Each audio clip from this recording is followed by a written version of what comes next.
जैसे बस में से ड्राइवर उतर जाए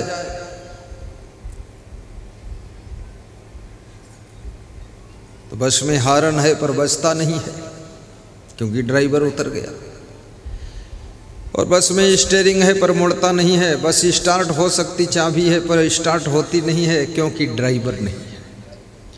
तो तुम्हारे शरीर रूपी बस का, शरीर रूपी गाड़ी का ड्राइवर कौन है? इसको चलाने वाला कौन है? इसको जीवित रखने वाला कौन है? इसको एक्टिवेट करने वाला कौन है? वो जो है उसी तत्व का नाम अविनाशी आत्मा है। वही आत्मा,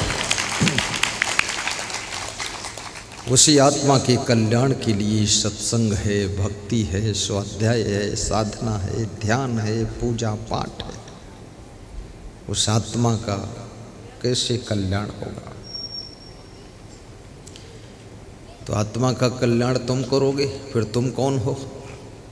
तुम ही तो आत्मा हो। तो आत्मा ही आत्मा का कल्याण करेगी, बिल्कुल करेगी। उद्धरेत आत्मनः आत्मानम न आत्मानम अवसादयत। श्री कृष्ण कहते हैं गीता में, ये आत्मा ही आत्मा का उद्धार करता है। तुम्हारा और कौन उद्धार करेगा?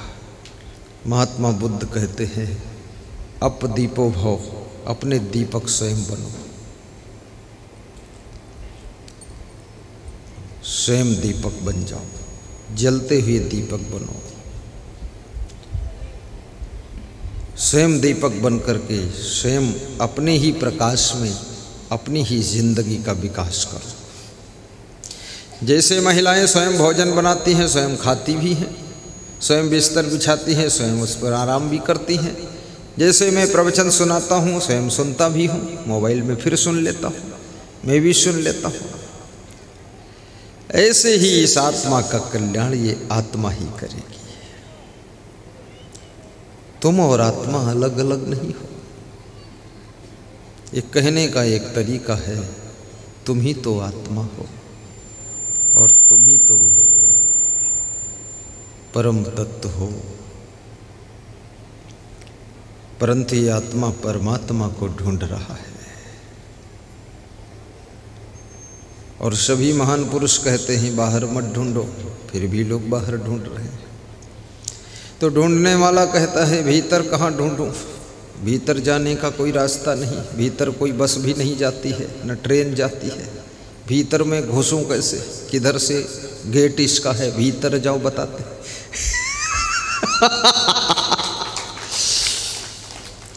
और बड़ा आश्चर्य लगता है, कितने लोग कहते हैं आत्मा ही परमात्मा है। अब ये बात और गंभीर हो गई। यदि आत्मा ही परमात्मा है और कहते हैं अंदर जो आत्मा बैठा ये परमात्मा का रूप है, ये भी सुना मैंने, तुमने भी सुना होगा। लेकिन आत्मा ही परमात्मा है, वो अंदर बैठा है आत्मा, ये परमात्मा है। तो ये आदमी दारू कैसे पीता है, मछली कैसे खाता है, गिद्धराज कैसे बनता है, सुअर को मारकर खाता है, बकरी को खाता है, कछुआ खाता है, सांप को खाता है, कुकरी, मुर्गी, बकरी, बकरा, भैंसा, गाय सब खाता है, और फिर कहता है अंदर परमात्मा है। तो अंदर ये सब मछली लिए जा रहा, अंदर परमात्मा तक मछली काट काट के पहुंचाएगा तो निकल बाहर। पूरा भगवच्छर बना रखा है, अंदर परमात्मा। बहुत आश्चर्य होता मेरे को भी, ये अंदर बैठा है तो बैठा, अंदर क्या कर रहा, रोकता क्यों नहीं है? ये मुंह में दारू का बोतल लगाए है, इसकी दारू की बोतल अंदर से बाहर ढकेल दे तू। गटर गटर पी रहा हो, अंदर तू क्या कर रहा? बहुत आश्चर्य होता है। और पानी में मीन पियासी, मोही सुनी सुनी आवत हासी। गाओ, सब गाओ, कोई बचना नहीं चाहिए। पानी में मीन पियासी, मोही सुनी सुनी आवत हासी। पानी में मीन पियासी, मोही सुनी सुनी आवत रसोई में है लेडीज और भूखी है तो हंसी आ रही है, जब रसोई में है तो खा ले, भूखी क्यों है? या तो नाराज होगी, गाल फुला के बैठी होगी, इसलिए नहीं खाती है, भूखी है। नहीं तो खा लेना चाहिए रसोई में।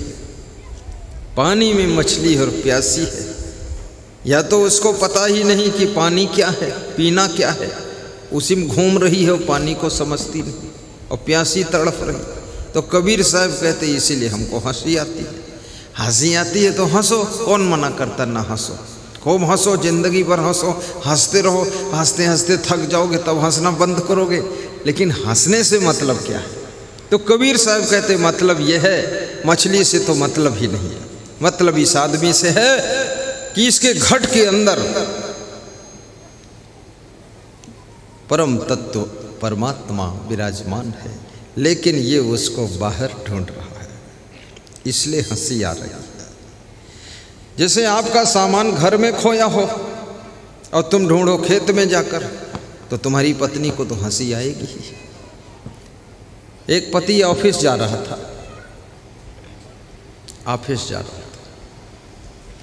पेंट पहन लिया, शर्ट पहन लिया, कोट पतलून पहन लिया, टाई लगा लिया, लेकिन चलते समय उसे याद आया चश्मा।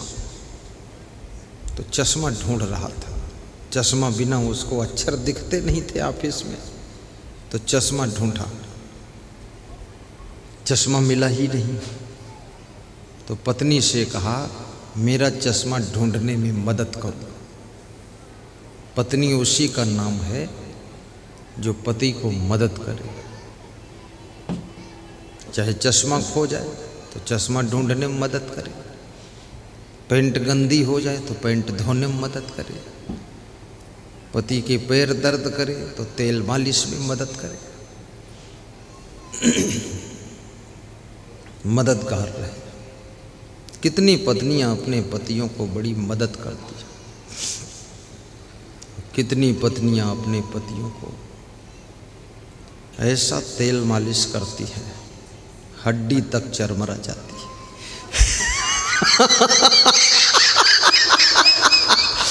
वो पति दोबारा मालिश कराना ही नहीं चाहता कि हे चंडिका देवी माफ करो, एक बार में तो हड्डी बुरादा हो गई, अब रहने दो। तो पति अपनी पत्नी से कहता है मेरा चश्मा क्यों नहीं ढूंढ कर देती है, जल्दी ढूंढ। और हाथ पकड़ा और झकझोर डाला।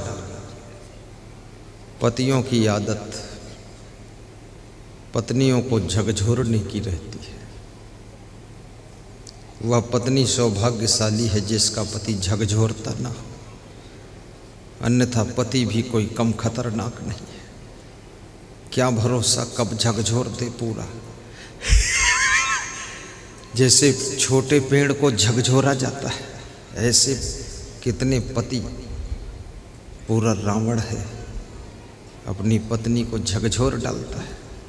कमज़ोर पत्नी बेचारी बिल्ली की तरह दुबक जाती है कि हे रावण बचा देना मुझे, अब फंस गई तेरे चंगुल में, क्या करूं। कई तरह से तुम पत्नियों को झकझोरते हो, दारू पी पी कर इनको झकझोर डालते हो, फिजूल खर्ची करके झकझोर डालते हो, आलस्य में पड़े रहते तो भी ये झकझोर जाती है, और गलत फलत काम करते तो भी झकझोर जाती है। और याद रखना इनकी पीड़ा और दर्द को जब नहीं सुनते हो तो भी ये झकझोर जाती है। इसलिए पति वह धर्मपति कहलाता है जो अपनी पत्नी की पीड़ा को समझता है, उसको धर्मपति कहा जाता है।